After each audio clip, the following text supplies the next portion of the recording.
Comment avoir une âme pure? Les yeux du cœur pur contemplent le visage de Dieu. En Jérémie 1,10, Dieu dit au prophète, « Je t'établis aujourd'hui pour que tu arraches et que tu abattes, pour que tu ruines et que tu détruises, et pour que tu bâtisses et que tu plantes. » Une grande leçon là-dedans.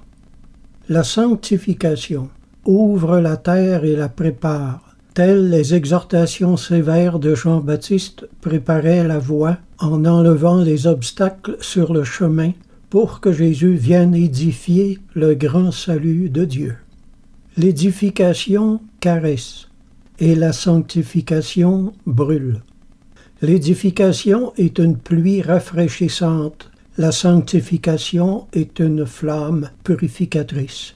La sanctification utilise les corrections, les réprimandes et quelquefois même les châtiments. Et l'édification utilise des paroles douces et chaudes et nous font désirer avec plus d'ardeur les vertus du Christ en nous. La sanctification arrache les mauvaises plantes. L'édification plante un arbre nouveau qui est selon le cœur de Dieu. De même qu'on ne peut faire pousser un bon arbre dans une mauvaise terre, on peut difficilement édifier une âme qui a trop d'impureté. Elle doit d'abord être purifiée par la parole. Si l'édification est bonne, la sanctification est nécessaire.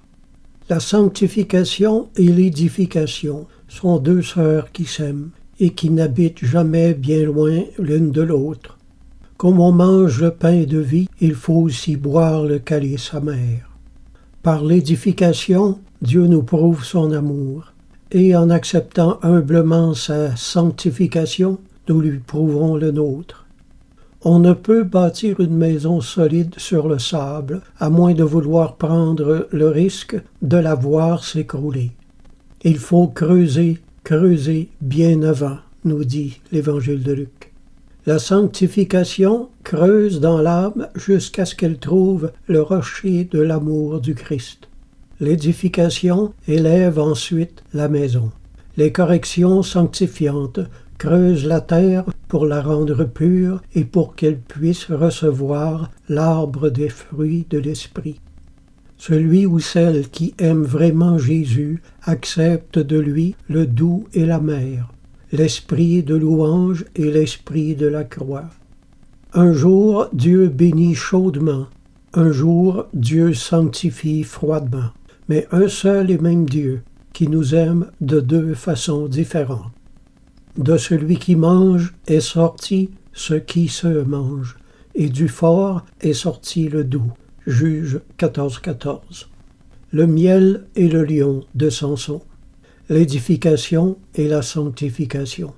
Comme ce lion tenait à sa vie, nous tenons à la nôtre en repoussant les corrections. Qui est ce lion, sinon le frère ou la sœur qui nous apporte la correction? Et qui est ce miel doux et nourrissant, sinon Jésus lui-même avec ses grâces? L'ivraie est la plus triste des plantes. Elle voit la même lumière que le blé, mais elle est incapable d'y obéir. Mais pour celui qui accepte la correction qui émonde l'âme, Dieu accordera le miel qui le nourrit. C'est pourquoi il est écrit, « Mon fils, ne méprise pas le châtiment du Seigneur et ne perds pas courage lorsqu'il te reprend. Car le Seigneur châtie celui qu'il aime et il frappe de la verge tous ceux qu'il reconnaît pour ses fils. » Job 5, 17. En Hébreux chapitre 12, versets 9, verset 11 et verset 14. Ne devons-nous pas à bien plus forte raison nous soumettre au Père des esprits pour avoir la vie? Il est vrai que tout châtiment semble d'abord un sujet de tristesse et non de joie, mais il produit plus tard, pour ceux qui ont été ainsi mis à l'épreuve, un fruit paisible de justice.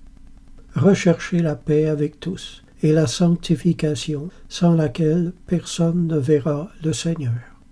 Proverbe 1, 23. Tournez-vous pour écouter mes réprimandes, et voici je répandrai sur vous mon esprit.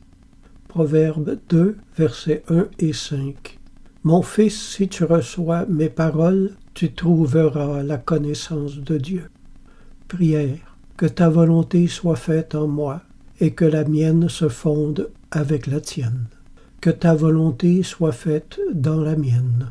Car plus que tout en ce monde, je veux te ressembler, Seigneur. Exauce-moi. Loin de moi, loin de mon cœur, la volonté de conserver ma vie. Mais au contraire, incline mon cœur vers ta sainteté. Fais plier mon cou devant la correction. Fais pleurer mes yeux face à la vérité. Je m'agenouille car je veux être vaincu par toi, mon Dieu tout bon. Amen.